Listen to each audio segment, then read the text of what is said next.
Shalom. This is Adasabat Saiwan returning with part 3 of this amazing study called YAHAWAH'S calendar according to CHANAWAK, who is Enoch.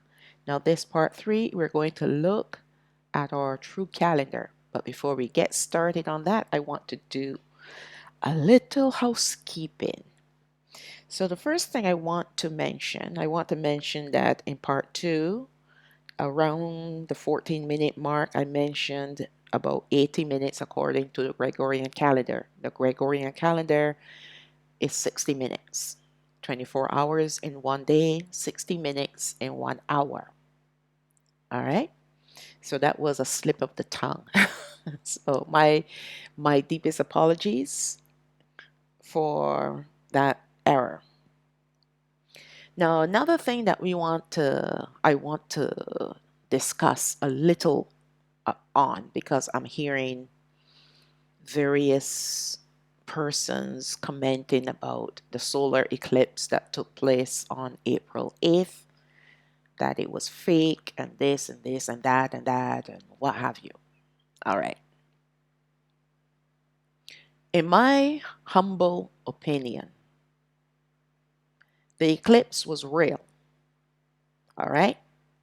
But from doing these studies, we have to understand that it was a new moon, meaning a dark moon. And when the dark moon rises, it rises with the sun. Yes, it does. Go back to the studies. Start from part 1 when I talk about the moon. When there's a dark moon, it rises with the sun. She rises with the sun. That's why she's invisible to us on the earth. Even if she wasn't rising with the sun because she's a dark moon, we still will not see her. Okay? Now, depending on the vantage point of where the sun and the moon, because they're traveling together, they rise together, they set together, only at this particular point when the moon is dark, completely empty of light. So, depending on the vantage point, all right, then those on the earth will see the eclipse, see what we refer to as an eclipse, whether a solar eclipse or a lunar eclipse. All right, it all has to do with vantage point and as the sun, moon, and stars are moving over the earth. Okay? So, because I know the new moon, what they call the new moon is actually the dark moon, occurred on April 8th, it leaves no doubt in my mind that that was the real moon that hid the sun for about 4 minutes. All right? So I just want to get that out there. Another thing that we have to be careful of, because just like social media and the media, they love a lot of hype and sensationalism. If it draws the attention of people to your site, whether it's a website or a channel on one of the social media platforms, we find that many people will go along with the hype. Be careful of hype. All right? Know the truth for yourself. Because the agents of Satan, they are doing what they are commanded to do. And what are we commanded to do when we see the signs? All right? What are we commanded to do? We are commanded to look up. For our redemption draws near. The signs are for Yasharaal to know that our regathering is near.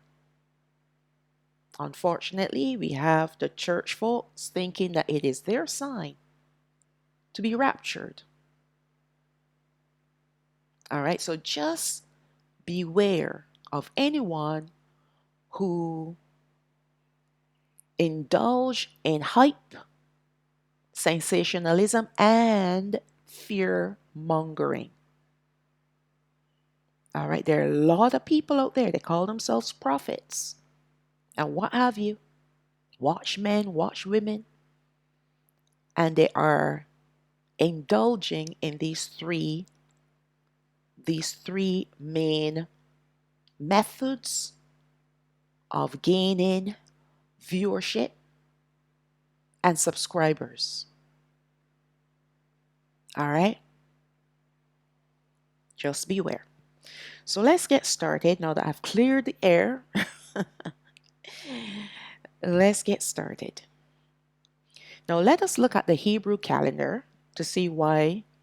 And when I said Hebrew calendar, I'm not talking about our calendar, I'm talking about the Yewish people's calendar, and why it is a pagan calendar which glorifies Hashatan, we know as Satan.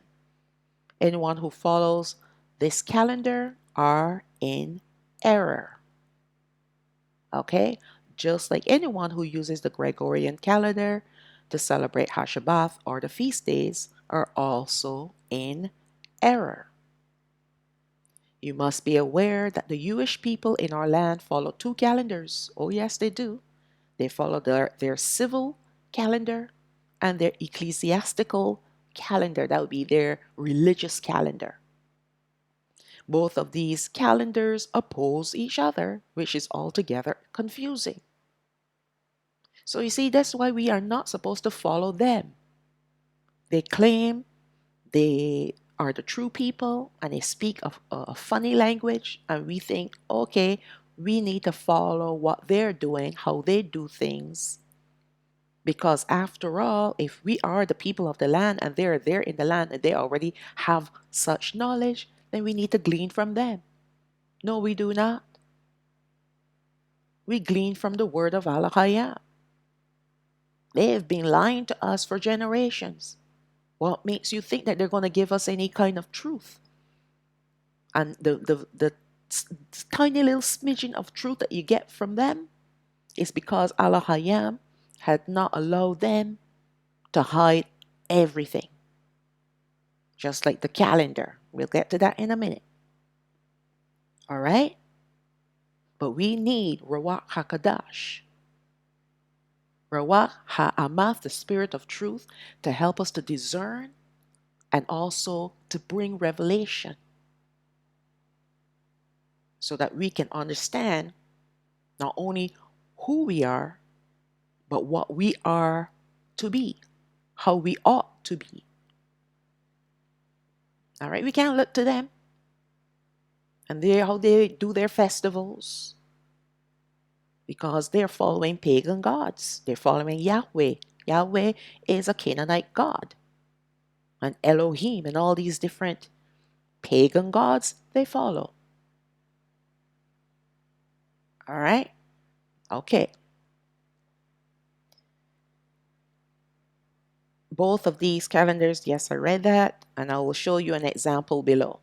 Here are the names of their months and some descriptions for your understanding, meaning for your information. I'll be using the names of their Hebrew months. So this is as much as of their calendar we're going to look at. And the reason why I want to show you why I am saying that they are pagan in every way they are, and they follow pagan gods. They are devil worshippers, to put it mildly. They're satanic. All right? I saw a video some time ago. This was during, I think about a couple years ago. And this was happening in New York City. You have the Orthodox Jewish men and women in the heart of New York City on the streets, butchering chickens. They will take the chicken, give it to the whatever he called himself, tell them why you need that chicken killed, for whether it's for healing or what have you. And then the man will slit the throat of the chicken, then throw it in a pile behind him. This is what these people do. That's called bloodletting. Bloodletting. And the policemen were standing there. They didn't do anything because the minute you raise an eyebrow in their direction, see how quickly they cry anti-Semitism. Meanwhile, there was a group of men and women, small group of people, humanitarians they call themselves, for animals. Not humanitarians for animals, sorry, that's the wrong word. But to dealing with animals, I think it was almost like the RSPCA or what have you, one of those organizations that deal with animals and how you ought to treat them humanely. All right, I might have called some wrong words there, forgive me. But these people belong to this group, this organization that deals with animals. And they were aghast. They were shocked to see the blood flowing on the streets and these chickens, even though their throats were slit, many of them were still alive and they were piled on top of each other in large containers. And this small group of men and women tried to salvage as many of those chickens that were living to nurse them back to life. And they appealed to the policeman. The police like, sorry, not even going to look in that direction. Right? And these men boldly on the streets of New York City were killing chickens. Now, these same people would claim that they are very religious, right? And they hold dear the Torah. A lot of them hold dear the Talmud, which is a Jewish mysticism. That's going into mysticism. This is what they hold dear. But yet, you don't know the word of Allah Hayam, right? First of all, you need a temple, you need a high priest, you need a priesthood, which they had none of. Even if they call themselves the tribe of Levi, it still doesn't matter. They need they need a high priest, and they need a temple. You're in the middle of the streets in New York City, killing chickens, and that's another thing too. Where in the scriptures does it talk about killing chickens? Yes, pigeons or doves or what those kind of birds were accepted as sacrifice, but not chickens. And you don't just slit the chicken throat and just throw it away. There was a procedure. After the animal was sacrificed, its flesh needed to be burnt. Some of it was eaten, depending on what kind of sacrifice it was. So you see, all through and through, you have to know that these people are nothing more than devil worshippers. All right? Nothing more than devil worshippers. Did not find underground tunnels in New York City? Anyways, I'm not even going to go there. It started in one of their synagogues, the tunnel. All right? These people are drenched in satanic worship. That's who and what they are. Satanic worshippers. And if you follow their ways, guess what you're doing? A lot of our brethren believe that they have our culture, they have our language, so we're going to follow what they're doing and how they're doing it. Looking to the devils to know how to worship Alahayam and went to worship him. All right. So let's look at their first month, Nisan. And Nisan means their flight, and it was placed first, replacing the month of Abib. This was found in the book of Esther, who we know is Ishtar. They changed Hadassah's name, which is Mordecai's niece, to Esther, who is, that name is the name of a pagan goddess named Ishtar. So who made this change? So you find that in Hadassah chapter 3 verse 7. Who made this change? Obviously the people who translated the Bible and made it canon and canonized it. They're the same ones that made the changes as well. The Roman Empire, they all belong to the Roman Empire. It was the religious Jewish scholars led by their pagan gods and its doctrines called the Talmud that brought about this change, just like the Catholic bishops who changed the Bible calling it canon. Alahayam said not to interfere with his days, months, and years. And even though I mentioned Catholic bishops, that's still the Roman Empire. They're still a branch of the Roman Empire. The Roman Catholic Church is the Roman Empire that was renamed as such. All right? And even these so-called religious Jewish scholars, they're all part of the same system. Don't let them kid you. Don't let them kid you. They're all part of this Roman system. Let's look at the second month, Ayar, which means light, which is not found in the Bible at all. Where did this month come from? Where did the name of this month come from? All the months, with the exception of 2, are written down in the book, in the Bible. And they removed the names of the two. All right? They removed the names, but they left the numbers because they can't change everything. Number 3, Sivan, meaning they're covering. That's found in the Bible. Now look at number 4. Their fourth month, called Tammuz, which means sprout of life. And Tammuz is a Sumerian deity of food or vegetation. In other words, a pagan god. Why would they have the name of a pagan god as one of their months? Well, similarly, the Roman Empire, when they changed our days from being numbered to named, who were they named after? Their gods.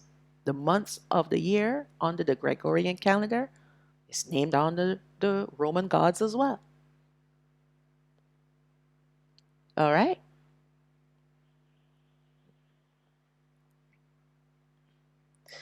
Let's look at YAHAWAH'S, the book of Ezekiel, chapter 8, verse 13. He said to me, this is Alahayam Yahawah, turn you again and you shall see greater abominations that they do. Who are they? He's speaking of the southern kingdom. Our people. Then he brought me to the door of the gate of Yahawah's house, which was toward the north. This is his temple. And behold, there sat women weeping for Tammuz. Who's the same Tammuz? A pagan god. So they were worshiping Tammuz in Yahawah's house. No wonder he got so angry with our forefathers. You see how wicked our forefathers were? Just like today, you still got people that calling on Jesus, calling on Christ. This is all Tammuz. All these titles are the same titles here, Tammuz. Nothing has changed under the sun.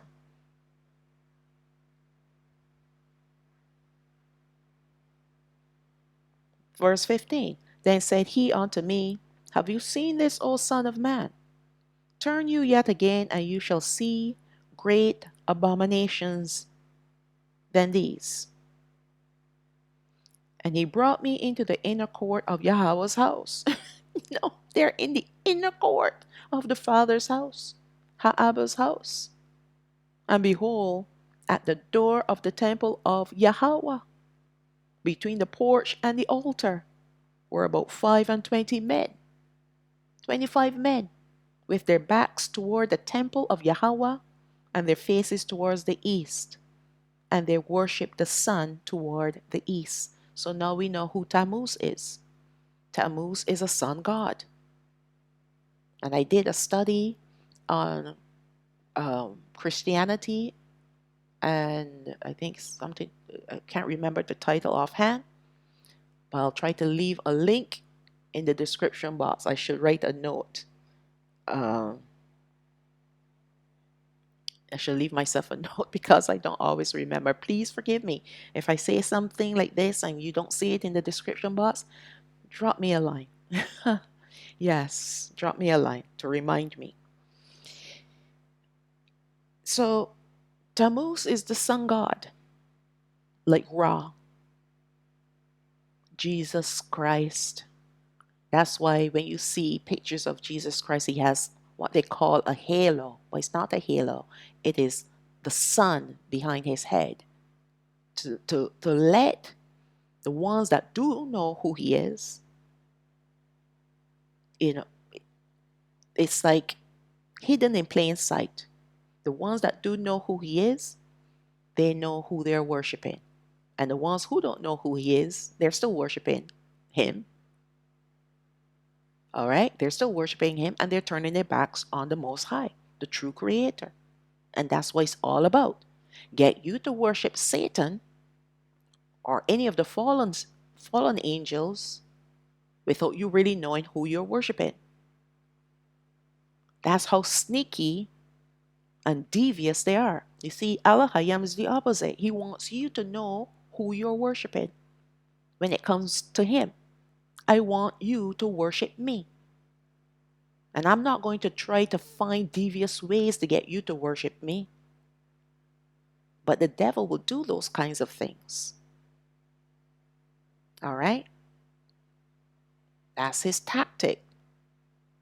And that's why there are many people today calling on names of pagan gods and thinking they're worshiping the Most High. And the Most High, for the most part, doesn't even correct them. And the few that feel a prick in their hearts, they're the ones that would search to find out the truth. Because somehow it doesn't feel right, and it doesn't settle in their spirit. Something feels off every time I call this name. Because that's the Rawach HaKadash. He is stirring up those feelings to let you know all is not well, son. All is not well, daughter. So these ones were worshiping the sun god named Tammuz. Now I remember when I was in the church, we used to have sunrise service for Easter Sunday. 4 o'clock in the morning, we're up out of our beds and up on the mountain in darkness, setting up our equipment to worship God and Jesus, the Son God. I'm laughing, but Father, forgive us, forgive me. But if you don't laugh, you become depressed. He doesn't want you to do that. So you laugh to not take it seriously because you've seen the truth. You've already repented of your mistakes. All right? So there's no reason to get upset anymore. All right? I'm not trying to make light of it because it's a serious matter. But At the same time, I'm not going to let it bring me down either. These were some of the tactics that the enemy used to try to get me to worship him. And it worked because I was in the dark. I didn't even know who I was. I was calling on Jesus. I was calling on Christ and Lord and God. I was in the church. That's the reason why the church is there, to indoctrinate people into pagan worship without them knowing that they're worshiping fallen angels. All right? But we used to do this. We used to, on Easter Sunday, which is Ishtar, so we're not only worshiping Tammuz, but we're also worshiping Ishtar. And to this day, members of that church still do this stuff, do this thing. Oh, yes, they do. And they feel very happy about it too. But this is where Tammuz comes in. So why would those Jewish people call one of their months Tammuz? Because that's the god that they serve. One of the many gods that they serve. I know people are getting all excited in the churches today or now because of the red heifers, and they're gonna sacrifice one of the red heifers soon, and they've built their altar and all that stuff. Who do you think they're sacrificing those red heifers to? Huh? Who do you think they're sacrificing it to? Same Tammuz here. Yahweh, Elohim, whatever you want to call them. That's who they're sacrificing to bring up to bring even heavier witchcraft on this earth and upon the ignorant. That's what these devils do. Bloodletting in order to bring more deception and darkness upon the earth. So they're getting excited over their own demise, thinking that once this happens, then for sure the rapture is going to happen. Not understanding that it's all witchcraft. Okay, let's move on. Tammuz is a sun god, still worshipped today in synagogues and churches as Jesus or Christ or Lord or Yeshua, Yahusha, or Elohim. These are all variations of names and titles, but the same pagan deity, who is none other than Hashatan in one of his many evil forms. If you try to find a correct name for our 4th or 5th months, you will not find them. These months are mentioned in the Bible, but only as numbers. This is intentional, as it would lead us back to using the Hebrew pagan calendar instead of searching for the truth. They also switched places with the 5th month, which they call Av. Av should have been the 4th month. Okay? But like they turn things around and upside down to confuse us. And we need Rawach HaKadosh to help us to discern the truth. This is why HaMashayach, after he rose from the grave, he sent the Comforter, Rawach HaAmath, the Spirit of Truth, because he understood, he already knew that these days were going to come where our people will be in ignorance, in the dark, about their identity. And even once their identity is revealed to them, now comes the harder part, regathering what we have lost. Our culture, our language, our calendar, you name it. Very difficult. However, with Rawach HaKadosh working with us, it makes it easy. Okay? Yes, we'll make a lot of mistakes. And I've already said this in part 2.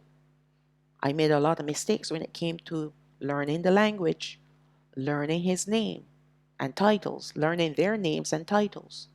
I made even more mistakes with the calendar. All right? But It's a learning process. And we cannot give up because it gets too difficult or it feels complicated. What we need to do is step away for a minute, work on something else, and then come back to it. But don't throw in the towel. Don't give up and give in to the devils, because they want you to worship on their day using their calendar, using the names of their gods. All right? We got in this position because of the rebellion of our forefathers. They were calling on Tammuz in the house of Elohim.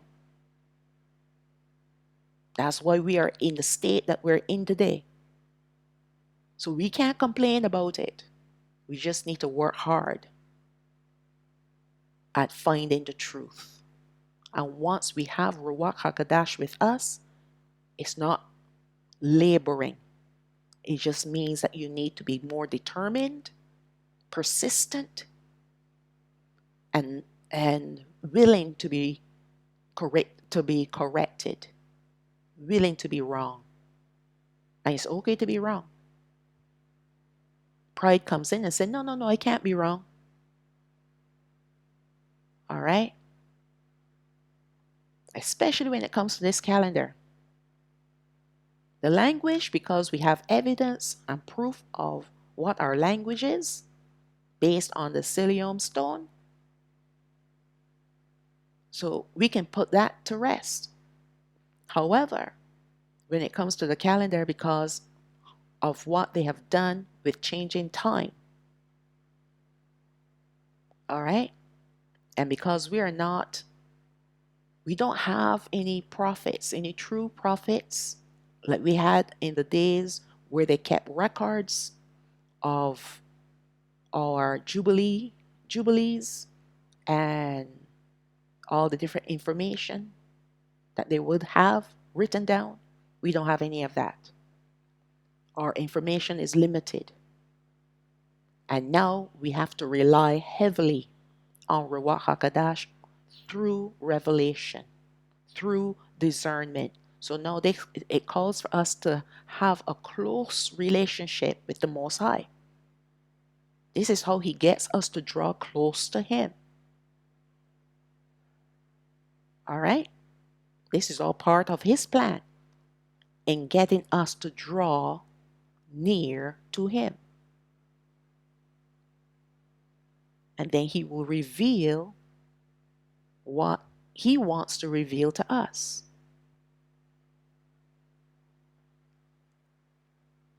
All right, let's move on now to number 5. Av means father. It should have been month number 4. But of course, they put the name of their god, Tammuz, in that slot. We know this because it's new moon month is significant to us. Remember, we looked at that in part 1. There are 4 times in the year that the new moon was celebrated almost like a Shabbat, but it was not compulsory. All right? We looked at that previously. So this was one of the months, month number 1. So they know that this new moon month is significant to us, so they switched number 4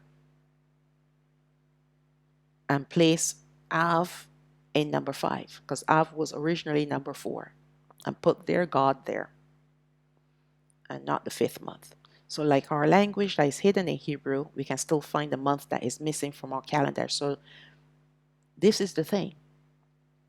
When I started working on this calendar, the first thing I needed to find out are the names of the months. And when it came up that, okay, where's number 4? Where's number 5? Right? And my father says, right there, before you. All right, let's move on. Let's look at number 6. Elul means nothingness, is in the Bible. Number 7, Tishri, meaning month of beginning, is not in the Bible. called their first month because the Jewish people believe that man was created in this month.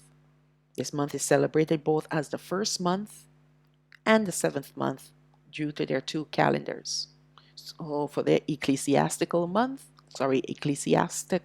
calendar, it will be their seventh month. But as their civil calendar, it will be their first month. So you see the confusion? Sheer confusion when it comes to those people. All right? Sheer confusion. Let's look at number 8, Heshvan or Heshvan. Could not find its meaning. This is one that I could not find its meaning. It is also not recorded in the Bible. The first time this word was recorded was in 1825 to 1835. That's the first time this word has been recorded, being written down. Therefore, it is a new word. It is also called the second month of the year for the Jewish civil calendar, while at the same time, the 8th month of the year of the ecclesiastical Jewish calendar. All right. Now I'm going to get back to month number 4 and month number 5 when we get into our calendar. And I'm going to discuss that, how I discovered what the names of those 2 months really are. So let's look at number 9.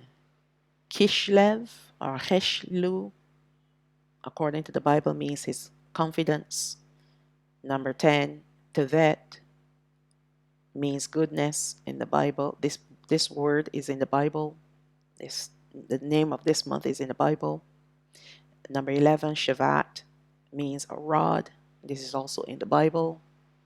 And 12, of course, Adar, means strength and power according to the Jewish people, but it means something else when we look at it in our translation. All right. So let's move on to our months. Now let us move to our Oberai months and learn what they mean to us. All names and titles given to us from Allah Hayam have significant meanings in their interpretation. In a previous study, we called the book of Revelation.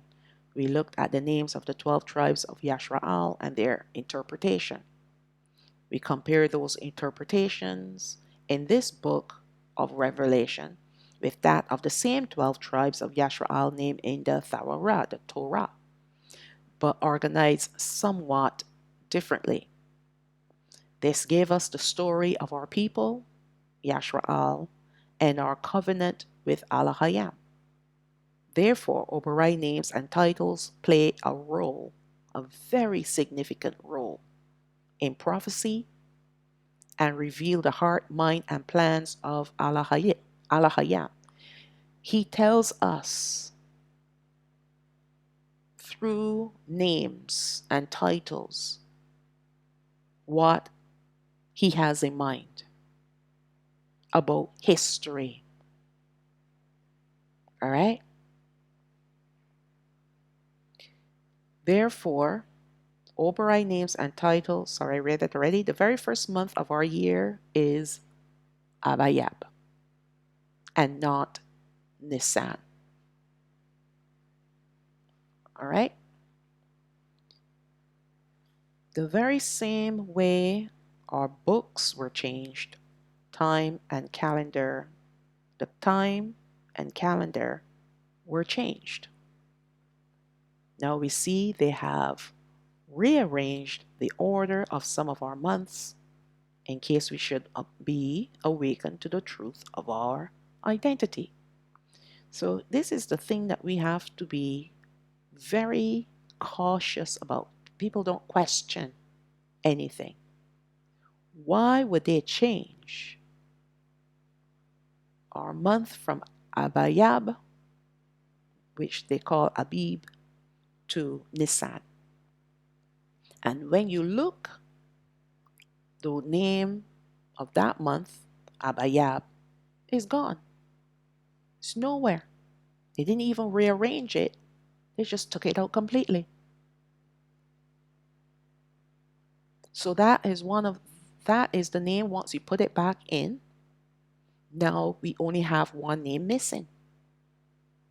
If you put Nisan in its correct position, all right, we only have one name missing. And seeing that Av is not mentioned, and yet Av is actually Abba in our language, that would be fitting to be one of the missing names. All right. So let's look at number 1. Abayab means fresh or new. And that is so appropriate for our first month of the year because it is a new year. All right? A new year. A spring month where things are now growing. All right? No, the corn is, or the wheat is now growing.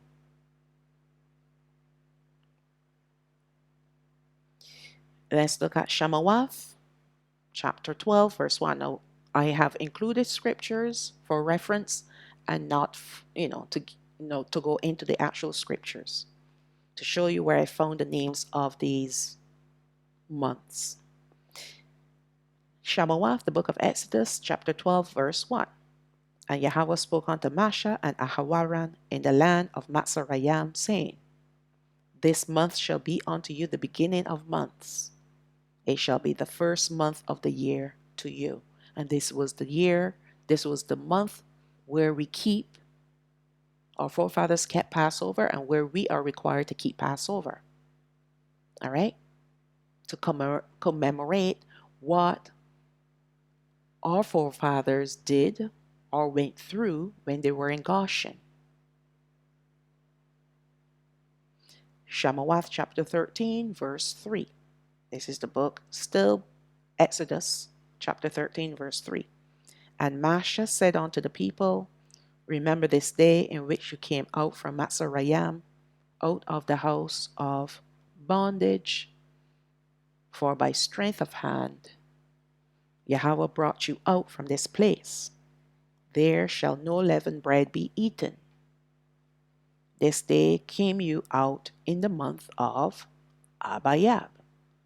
So, this is Masha speaking to the people. And the first month of the year that he's speaking of is Abayab. Let's look at the Barayam, the book of Deuteronomy, chapter 16, verse 1. Observe the month of Abayab and keep HaPasach unto Yahawah HaMashayach, your Alahayam. For in the month of Abayab, Yahawah HaMashayach brought you forth out of Matzarayim by night. So this is the reason why Abayab is tied to the first month, because it is tied to Pesach, the Passover, the feast called Pesach. We have seen how the Yewish people have changed the name of our first month, but they also celebrate the beginning of months in the 7th month. So, which is it? Confusion. They do this for their pagan reasons, which also works well to keep some of our brethren who are following their culture, language, and their calendar in the dark and in ignorance. We see that the first month, Abayab, is strongly connected to a very sacred feast day called Pesach.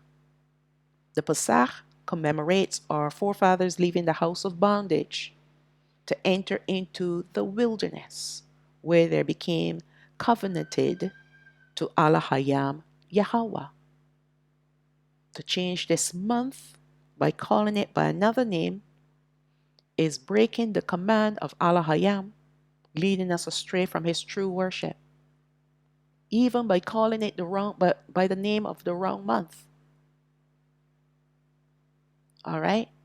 Calling our first month Nisan is breaking his command, because he said to call it Abayab.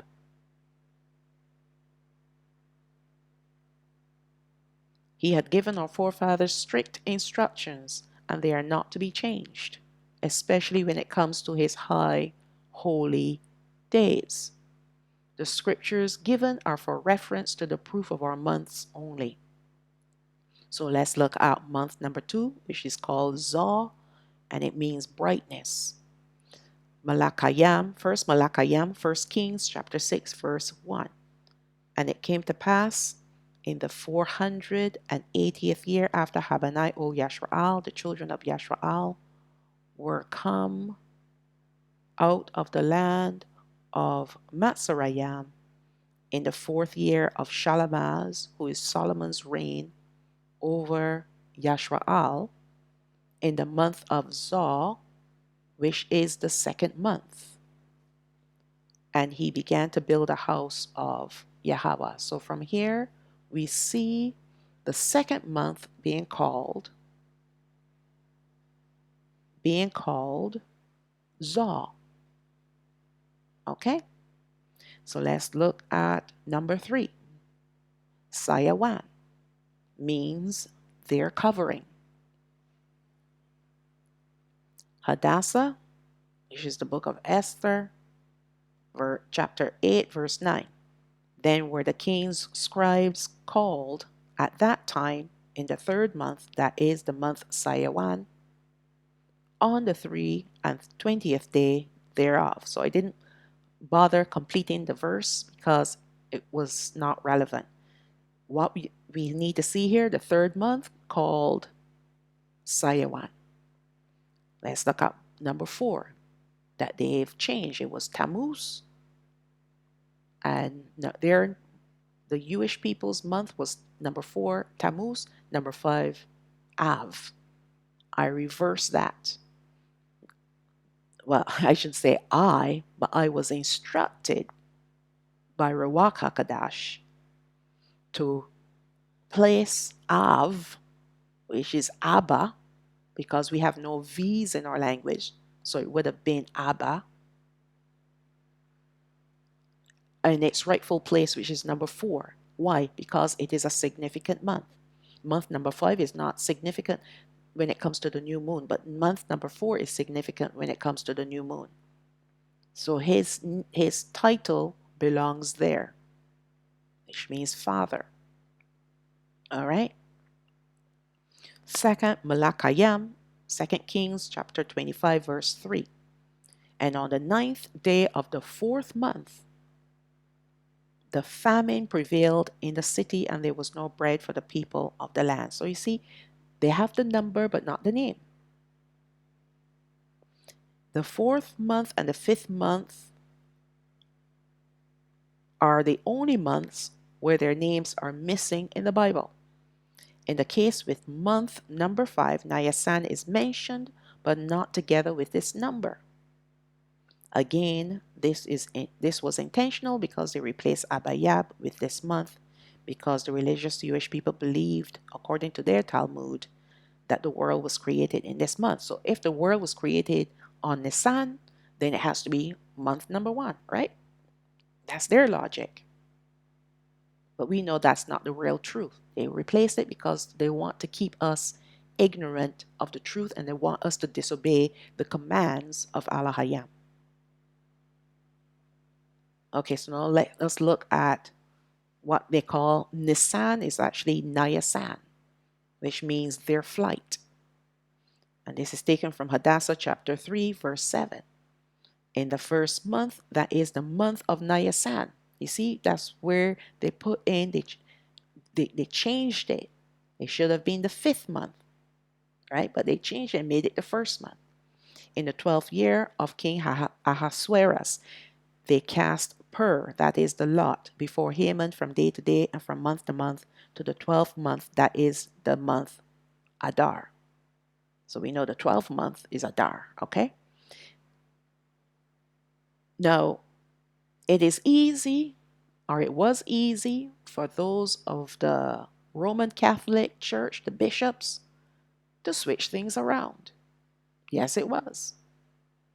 They changed the names, so why not change the actual number of the month? Okay. Ba'amadabar, the book of Numbers, chapter 33, verse 38. And Ahawaran the priest went up into Mount Hor at the commandment of Yahweh, and died there in the 40th year after Habaniel Yasharaal were come out of Matzarayim in the first day of the 5th month. So you see, they don't mention the name of that month. They took it out. Nehemiah chapter 2 verse 1. This is Nehemiah chapter 2 verse 1. And it came to pass in the month Nisan, in the 20th year of Artaxerxes the king, that wine was before him, and I took up the wine and gave it unto the king. Now I had not been before time sad in his presence. So we see here they mention the name of the month, but not the number of the month.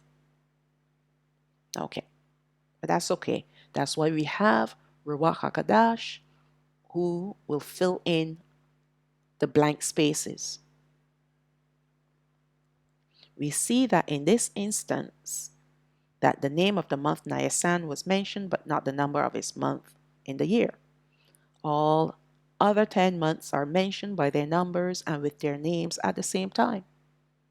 This was a plot to remove Abba, which they refer to as Av, from his rightful position in the 4th month, replacing our Abba with the name of their devilish father called Tammuz, the sun god. Now, how do we know that the 4th month of Abba is correct in both name and number? Well, we know the 10 names with their numbers. Abba Yab was removed completely according to the Yewish scholars who saw to this. Tammuz was included. Nisan was changed from the 5th month to the 1st month. The only month that makes sense, that although they remove it from the Bible, that is fitting, would be the month Abba, which they call Av. By the revelation of Rawach HaKadash, we will have to discern what is missing, and by faith believe that it is the truth. He is Kadash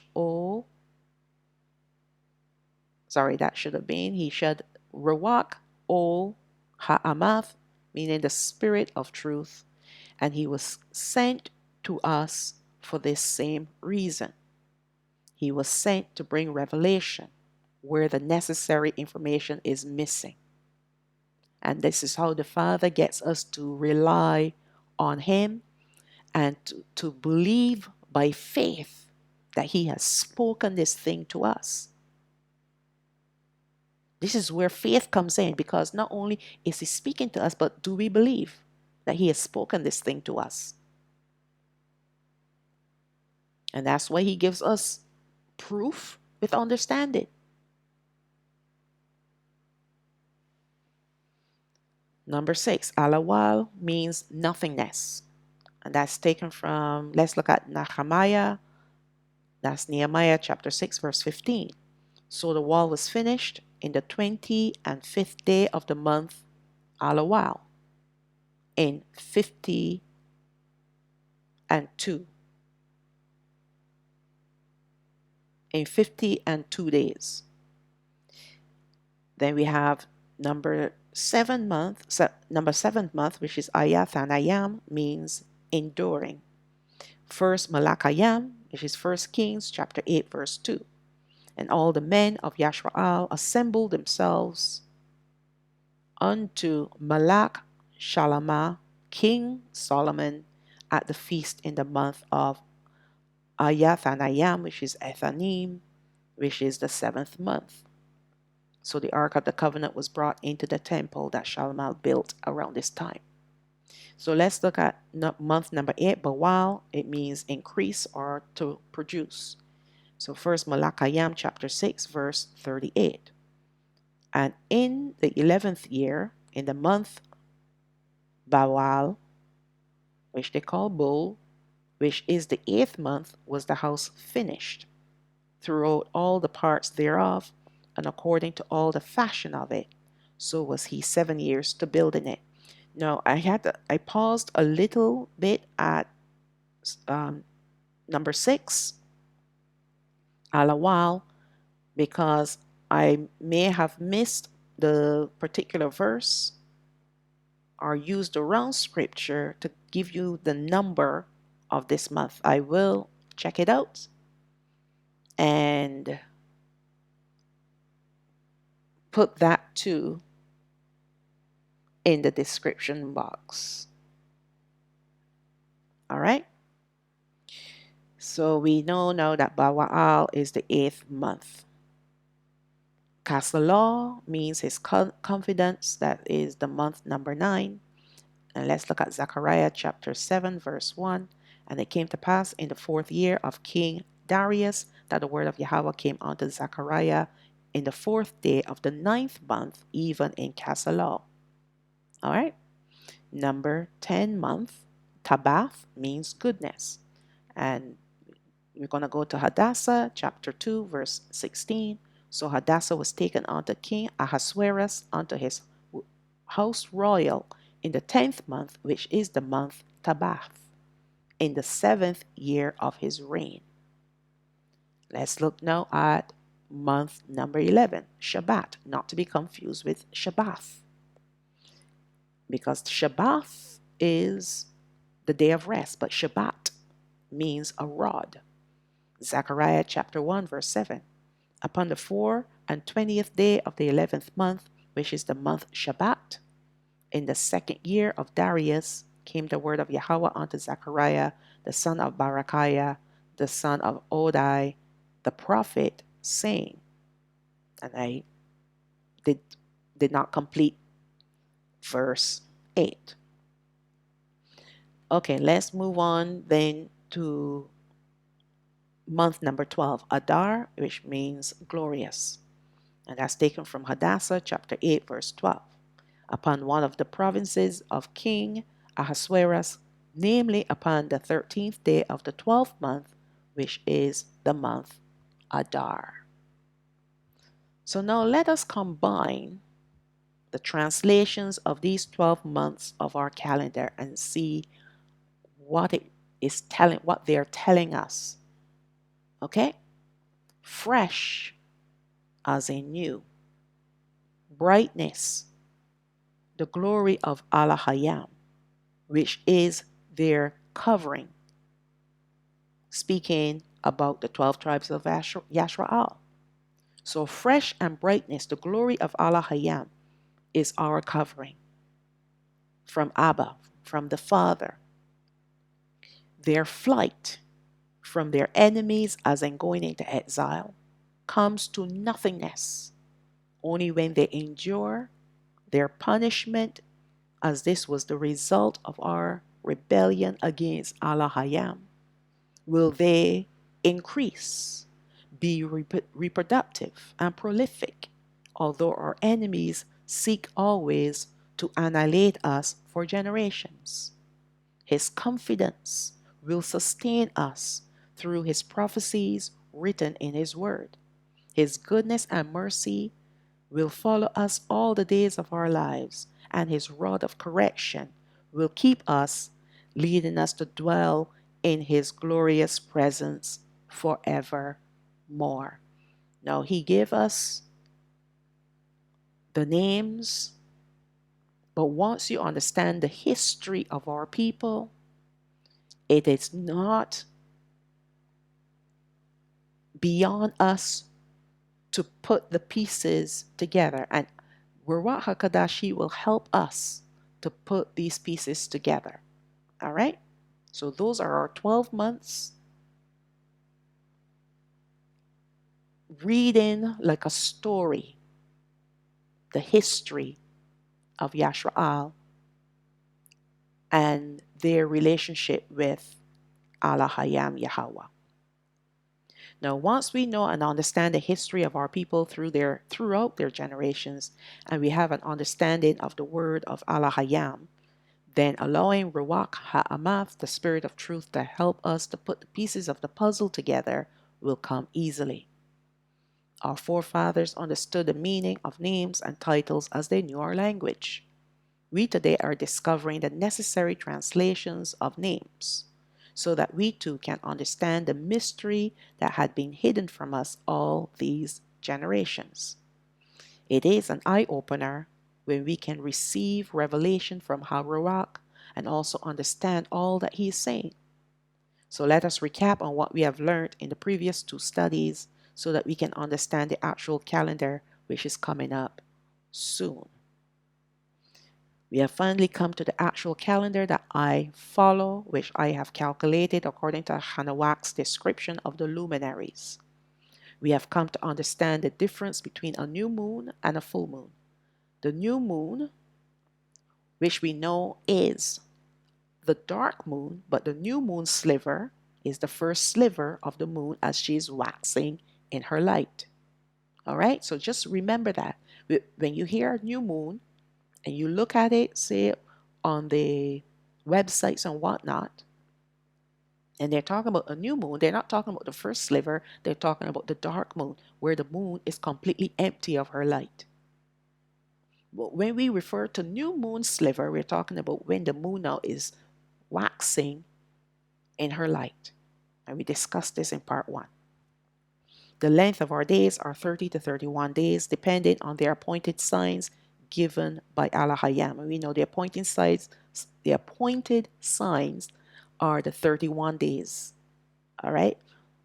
Throughout the year, 4 times in the year, equally spaced. You have 30, 30, 31, 30, 30, 31, and so on. Okay? There are only 4 months in our year with 31 days, and they are parallel with the 4 months in the Gregorian calendar in their solstices and equinoxes. These 4 months of 31 days equally divide the year into 4 parts. The remaining of the 8 months have 30 days. We also have to be aware that we are on a solar calendar and not a lunar calendar. The sun's revolutions around the earth are consistent, whereas the moon is not consistent with her revolutions around the earth. She follows her own peculiar pattern.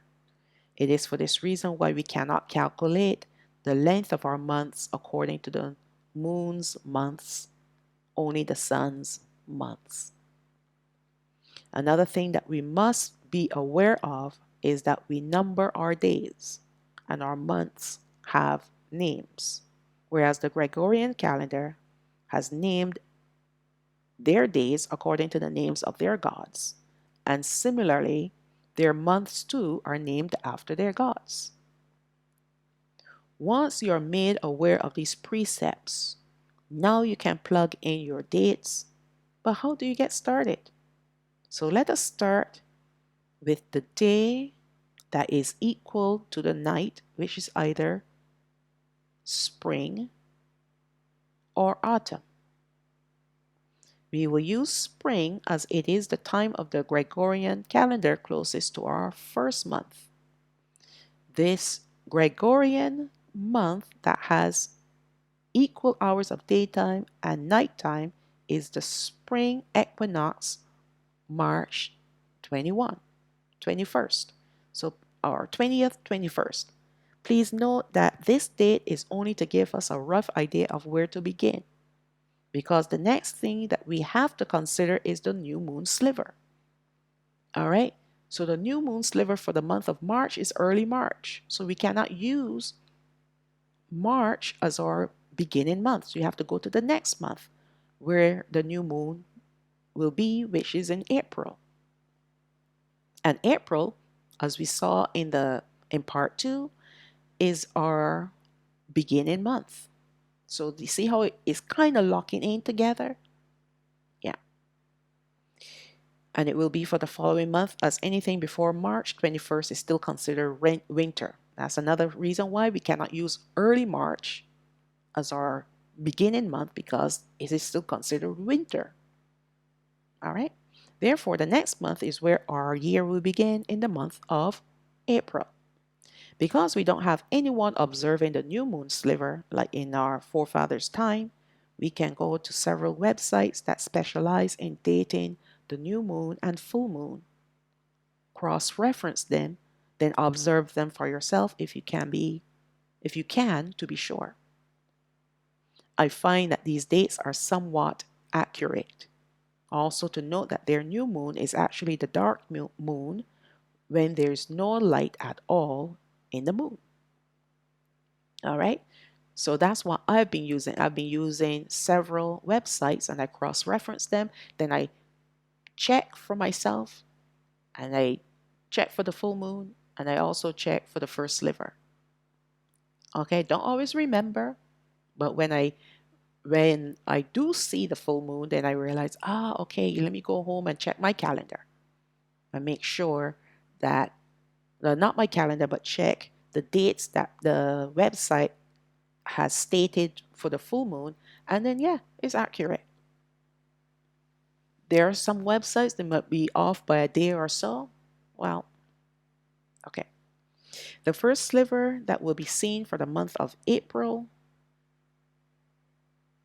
Sorry, I think I skipped I skipped a paragraph. For the month of April 2024, the new moon began at the 8th. All right? Its sliver, which is the 1/14th of light, began on the 9th, which means that one day later we will see the first sliver, which is 1/7 of light, just after the sun sets. Now, this is roughly the formula, but let me tell you, it doesn't always work out this way. And we're going to see that in the actual calendar. But we have to remember we cannot stray from the 30 or 31 days, and we cannot stray from the new moon. All right? We know roughly between 2 to even 4 days later, our month will begin. All right, let's see, where have I left off? Remember, okay, let's read this sentence again.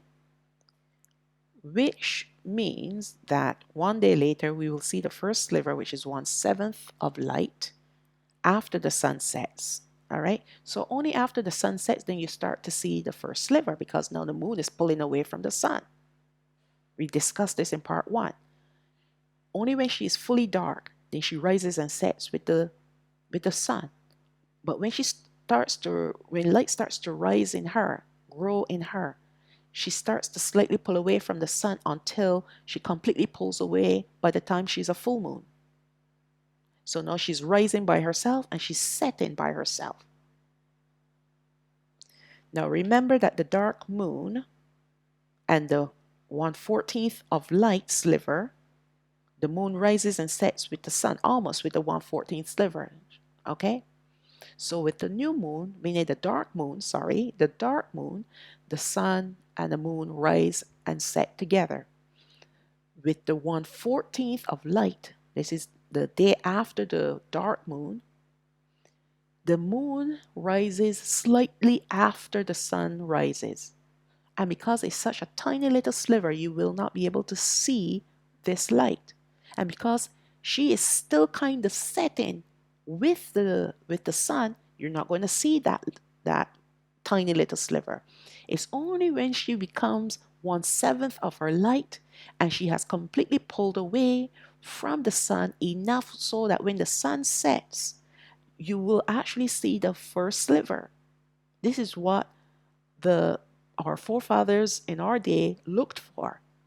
Because the sun is gone, the sky now is darkening, and the first sliver shows up because now she is getting ready to set about half an hour after the sun has set. Okay?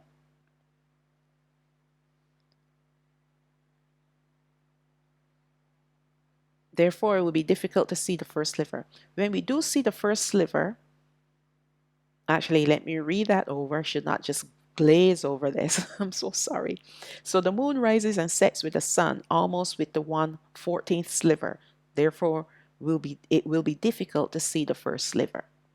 When we do see the first sliver, is at the time when the moon starts to pull away from the sun and now is rising and setting on her own. Now, the first sliver that will be seen for the month of April will be on the 10th, which will be the beginning of our month Abayab. Abayab first. Our first Abayab.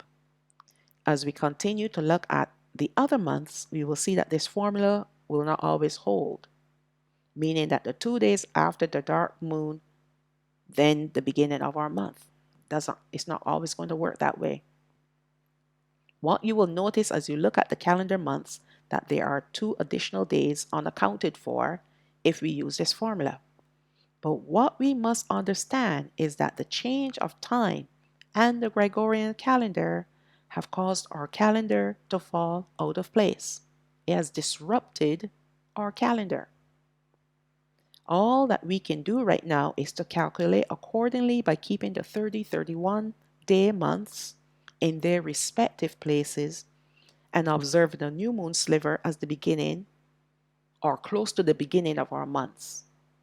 It is far from perfect, but there's nothing else that we can do to fix this because they changed the time. We no longer follow 18-hour days, we follow the 24-hour day. Our hours used to be 90 minutes. Now we're using the 60 minutes in an hour time that the Romans have changed it to. And because of that, it has caused the beautiful flow of our calendar to fall out. But we still need to keep what we do know, the 31 days, the new moon. Once we stay true to that, and once we know when our month begins in the year, in the Gregorian year, and we know it begins in April, all right? Once we stay true to that, then we cannot go that far away, if we are far away at all, which I don't believe we are, all right? But this is what we work with, all right? This is what we work with because we're going according to the evidence that has been given to us. We're not going by some other calendar that was given to us by a Gentile. We're going according to our forefathers' evidence and what was shown to him, what he had written down.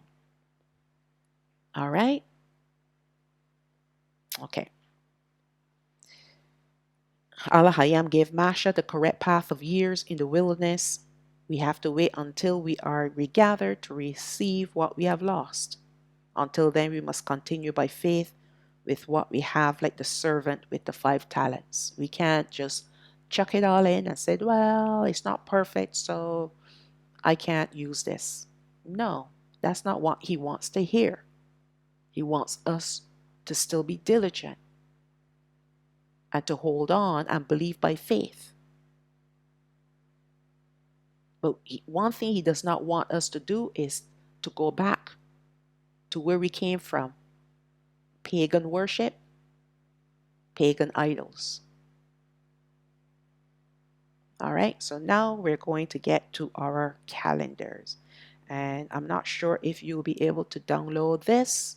I will try to figure out a way in which to make it available so that you can be able to print it off and be able to use it. So this is our calendar. And this is from Adar. Okay, this is the wrong date. I'm so sorry. Yeah, actually, yeah, it's correct. I'm sorry. All right, so this here is starting from the month of, this should be Abayab. Abayab, I put the wrong name here. It should be Abayab and Zah. It's because I've changed this calendar so many times, so that is my mistake. I will correct it, and if I can figure out a way to be able to present it to you away from this study where you can download it, I will make it available, but it will be changed. All right. So let's look at there, 7th here. This is the beginning. I started here at the month 7 because I wanted to start with the new moon, which will be the dark moon. All right. So this is the dark moon, which will mark the almost the ending of our month. So if we go with this is the dark moon, the 1/14th, the 1/7th, then the beginning of our month would be the 10th, Abayab. Okay, this is Abayab. And then from there, we can calculate our Shabbat. And we know Shabbat have to be multiples of 7 and not any other number. So we have the 6th to the 7th, the 13th to the 14th, the 20th to the 21st, the 27th to the 28th, all multiples of 7, 7, 14, 21, and 28. Now, when you look at the Gregorian calendar, we have the 15th and the 16th, the 22nd to the 23rd, the 29th of April to the 30th of April. All right? The only time that it is correct is here, the 6th of May to the 7th of May. That's the only time. And this is the only time that you'll be celebrating your Shabbat on the correct day. All right? So the correct day will be the second day, day number 2, which is Monday to Tuesday for the month of April, starting from the 15th to the 16th of April, which is in fact the 6th of Adar, the 6th of April to the 7th of April. I have made a slight error here for a second. Hold on one second, because I'm here looking at Adar. Okay. I'm here looking at Adar because we have here